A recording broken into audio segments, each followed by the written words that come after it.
ಕೊಡಗಿನ ಮೇಕೇರಿ ಮುಖ್ಯ ರಸ್ತೆಯ ಬಳಿ ಮಣ್ಣು ಕುಸಿದಿದೆ. ಮಡಿಕೇರಿ ಮೂರ್ನಾಡು ರಸ್ತೆಯ ಮೇಕೇರಿ ಬಳಿ ಮಣ್ಣು ಕುಸಿತ ಆಗಿದೆ. ನಿರಂತರವಾಗಿ ಮಳೆ ಬರ್ತಾ ಇರುವಂತಹ ಹಿನ್ನೆಲೆಯಲ್ಲಿ ಕೊಡಗಿನ ಮೇಕೇರಿ ಮುಖ್ಯ ರಸ್ತೆಯ ಬಳಿ ಮಣ್ಣು ಕುಸಿದಿದೆ ಅನ್ನುವಂತಹ ಮಾಹಿತಿ ಲಭ್ಯವಾಗ್ತಾ ಇದೆ. ಈಗಾಗಲೇ ನಿರಂತರವಾಗಿ ಮಳೆ ಬರ್ತಾ ಇರುವ ಹಿನ್ನೆಲೆಯಲ್ಲಿ ಮಳೆಯಿಂದ ಹಾನಿಯಾಗಿದೆ. ಕಳೆದ 2 ವರ್ಷಗಳ ಹಿಂದೆ ಅಂದಾಜು 4 ಕಿಲೋಮೀಟರ್ ಸಿಮೆಂಟ್ ರಸ್ತೆಯನ್ನ ನಿರ್ಮಾಣ ಮಾಡಲಾಗಿತ್ತು. ಇದೀಗ ಸಿಮೆಂಟ್ ರಸ್ತೆಯ ಸಮೀಪವೇ ಮಣ್ಣು ಕುಸಿದಿದೆ.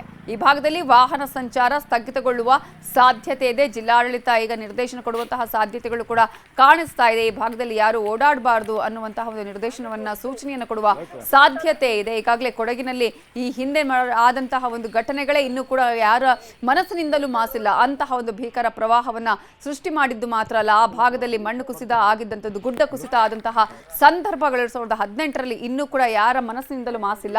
ಇಂತಹ ಸಮಯದಲ್ಲಿ ಕೊಡಗಿನಲ್ಲಿ ಹೆಚ್ಚಾಗಿ ಮಳೆ ಬಂತು ಅಂತ ಹೇಳಿದ್ರೆ ಆ ನೆನಪೇ ಬರುತ್ತೆ ಜನರಿಗೆ, ಆ ರೀತಿಯ ಆತಂಕವೇ ಉಂಟಾಗುತ್ತೆ. ಇದೀಗ 2 ವರ್ಷಗಳ ಹಿಂದೆ ನಿರ್ಮಾಣ ಮಾಡಿದಂತಹ ರಸ್ತೆ ಅಲ್ಲಿ ಕಂಪ್ಲೀಟ್ ಆಗಿ ಏನಾಗಿದೆ ಅನ್ನುವ ದೃಶ್ಯಗಳೇ ಹೇಳ್ತಾ ಇದೆ.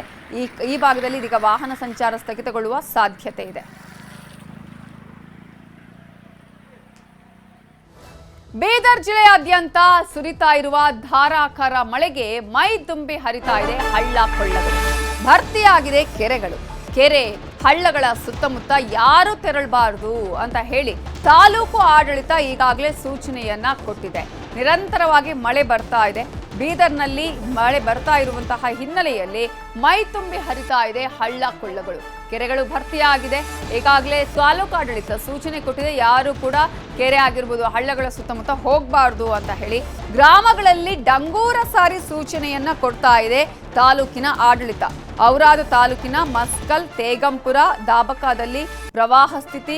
ಔರಾದ್ನ ಗಡಿಕುಸನೂರ, ಖಾನಾಪುರ ಸಂಪರ್ಕ ಸೇತುವೆ ಬಂದ್ ಆಗಿದೆ. ನೆರೆ ಪ್ರದೇಶಗಳಿಗೆ ತಹಶೀಲ್ದಾರ್ ಭೇಟಿ ಕೊಟ್ಟಿದ್ದಾರೆ. ಅಲ್ಲಿನ ಪರಿಸ್ಥಿತಿಯನ್ನ ಈಗಾಗಲೇ ಅವಲೋಕನ ಮಾಡಿದ್ದಾರೆ. ಪ್ರಮುಖವಾಗಿ ಈ ವರುಣ ಆರ್ಭಟದಿಂದ ಇದೀಗ ಆ ಭಾಗದ ಜನರಿಗೆ ಸಾಕಷ್ಟು ಆತಂಕ ಉಂಟಾಗಿದೆ. ಸೇತುವೆಗಳು, ಹಳ್ಳ ಕೊಳ್ಳಗಳು ನೀರಿನಿಂದ ಆವೃತ ಆಗಿರೋದನ್ನ ನೀವು ಗಮನಿಸ್ತಾ ಇದ್ದೀರಿ. ಗಡಿಕುಸನೂರ ಹಾಗೆಯೇ ಖಾನಾಪುರ ಸಂಪರ್ಕ ಕಂಪ್ಲೀಟ್ ಆಗಿ ಬಂದ್ ಆಗಿದೆ. ಜೀವ ಭಯದಲ್ಲೇ ವಾಹನಗಳನ್ನ ಸಂಚಾರ ಮಾಡಬೇಕಾದಂತಹ ಪರಿಸ್ಥಿತಿ ಇದೆ.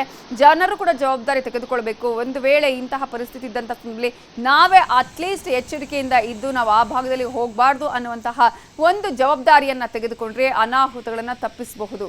ಇದೀಗ ನೆರೆ ಪ್ರದೇಶಗಳಿಗೆ ತಹಶೀಲ್ದಾರ್ ಭೇಟಿ ಕೊಟ್ಟಿದ್ದಾರೆ. ಇನ್ನು ಈಗಾಗಲೇ ಈ ಒಂದು ಮಳೆಯಿಂದಾಗಿ ಸಾಕಷ್ಟು ಅವಾಂತರಗಳಾಗಿದೆ. ಔರಾದ್ನಲ್ಲಿ ಸೇತುವೆಗಳು ಜಲಾವೃತ ಆಗಿದೆ. ಈಗಾಗಲೇ ಬಂಗಾಳ ಕೊಲ್ಲಿಯಲ್ಲಿ ವಾಯುಭಾರ ಕುಸಿತದಿಂದಾಗಿ ಬೀದರ್ನಲ್ಲಿ ನಿರಂತರವಾಗಿ ಮಳೆ ಸುರಿತಾ ಇರುವಂತಹ ದೃಶ್ಯಗಳನ್ನು ಕೂಡ ನಾವೀಗಾಗಲೇ ಗಮನಿಸ್ತಾ ಇದ್ದೀವಿ.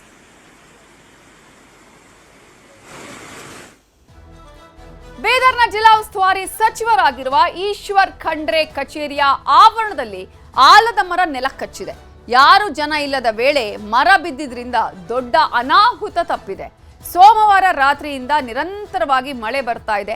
ನಿರಂತರವಾಗಿ ಸುರಿತಾ ಇರುವ ಮಳೆಗೆ ಭೂಮಿ ನೆನೆದಿದ್ರಿಂದ ಈ ಮರ ಬಿದ್ದಿದೆ. ಸದ್ಯ ಅರಣ್ಯ ಇಲಾಖೆ ಸಿಬ್ಬಂದಿ ಮರವನ್ನ ತೆರವು ಮಾಡ್ತಾ ಇದ್ದಾರೆ. ಸತತ ಮಳೆ, ಮೊನ್ನೆಯಿಂದಲೂ ಕೂಡ ಕಂಟಿನ್ಯೂಸ್ ಆಗಿ ಮಳೆ ಬರ್ತಾ ಇರುವಂತಹ ಹಿನ್ನೆಲೆಯಲ್ಲಿ ಇದೀಗ ದೊಡ್ಡ ಆಲದ ಮರ ನೆಲಕ್ಕಚ್ಚಿದೆ. ದೃಶ್ಯಗಳಲ್ಲೂ ಕೂಡ ನೀವು ಗಮನಿಸಬಹುದು. ಸದ್ಯಕ್ಕೆ ಅಲ್ಲಿ ಯಾರೂ ಇಲ್ಲ ಅನ್ನುವಂತಹ ಕಾರಣಕ್ಕಾಗಿ, ಜನ ಇಲ್ಲದ ಕಾರಣಕ್ಕಾಗಿ ದೊಡ್ಡ ಅನಾಹುತವೇ ತಪ್ಪಿದೆ ಅಂತ ಹೇಳಬೇಕಾಗುತ್ತೆ. ಸೋಮವಾರದಿಂದ ನಿರಂತರವಾಗಿ ಮಳೆ ಬರ್ತಾ ಇದೆ. ಈಗಾಗಲೇ ಇವತ್ತು ಗುರುವಾರ. ಇಂತಹ ಸಂದರ್ಭದಲ್ಲಿ ನಿರಂತರವಾಗಿ ಮಳೆ ಬಂದರೆ ಭೂಮಿಯ ಪರಿಸ್ಥಿತಿ ಅಂದರೆ ಹೇಗೆ ನೆನೆದು ಯಾವ ರೀತಿಯಾಗಿ ಆಗಬಹುದು, ಬೇರುಗಳು ಎಲ್ಲವೂ ಕೂಡ ಅಲುಗಾಡುವಂತಹ ಪರಿಸ್ಥಿತಿ. ಈಗಾಗಲೇ ಇಂತಹ ದೊಡ್ಡ ಮರ ಅಲ್ಲಿ ಭೂಮಿಗೆ ಬಿದ್ದಿರೋದು. ಈಶ್ವರ್ ಖಂಡ್ರೆ ಕಚೇರಿಯ ಆವರಣದಲ್ಲೇ ಆಲದ ಮರ ನೆಲಕ್ಕೆ ಬಿದ್ದಿದೆ. ಯಾರೂ ಅಲ್ಲಿ ಇರಲಿಲ್ಲ, ಹಾಗಾಗಿ ದೊಡ್ಡ ಅನಾಹುತವೇ ತಪ್ಪಿದೆ ಅಂತಾನೆ ಹೇಳಬೇಕಾಗತ್ತೆ.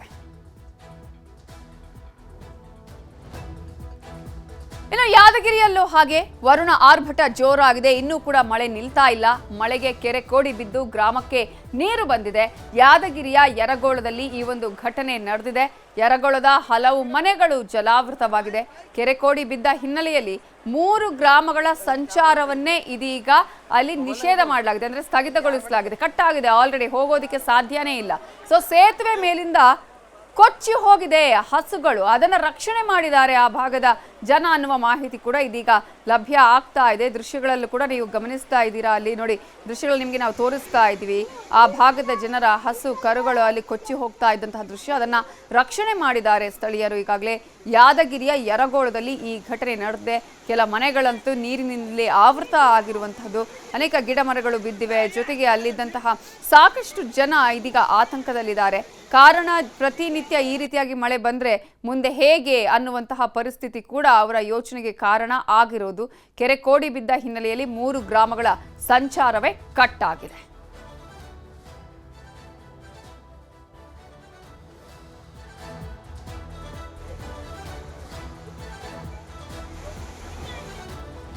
ಇನ್ನು ಕಲಬುರಗಿ ಜಿಲ್ಲೆಯ ಕಮಲಾಪುರದ ಜೀವಣಗಿ ಗ್ರಾಮಕ್ಕೆ ಸಂಪರ್ಕ ಕಲ್ಪಿಸುವ ಹಳ್ಳದ ಸೇತುವೆ ಅರ್ಧ ಕೊಚ್ಚಿ ಹೋಗಿದೆ. ಇದರಿಂದ ಹರಿಯುವ ನೀರಲ್ಲಿ ಜೀವ ಕೈಯಲ್ಲಿ ಹಿಡಿದು ಗ್ರಾಮಸ್ಥರು ಓಡಾಡುವ ಪರಿಸ್ಥಿತಿ ನಿರ್ಮಾಣವಾಗಿದೆ.